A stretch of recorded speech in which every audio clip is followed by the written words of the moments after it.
掃晒佢晒，缺一劍就取得今季季內嘅第2場嘅勝仗啦。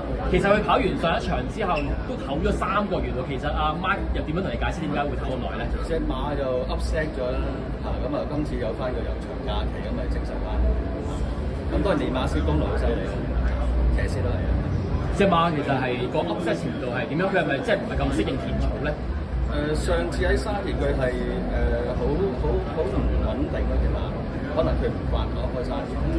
咁你有足夠時間去俾佢唞咗，咪變咗隻馬會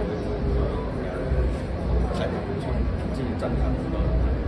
你都可以話呢隻馬係即係暫時係比較先跑馬地喎。應該係。咁啊，今次其實都冇即係俾到啲驚喜你，話晒隻馬都唞咗3個月。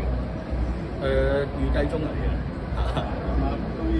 咁隻馬仲有分喺手嘅。唔係佢咪新鮮感特佳，因為初出嗰仗都已經跑第3。好 BB 咯，仲係咁你由嗰陣到而家都幾個月咁應該會越嚟越好。咁啊，另外呢匹馬嘅馬名缺一劍啦，其實係個由來係點樣嘅咧？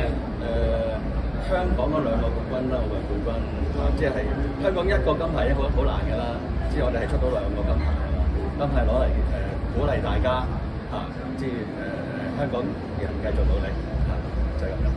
咁啊，亦都預祝缺一劍喺升上3班之後繼續贏，希望。再一次恭喜晒你 ，thank you，唔該晒。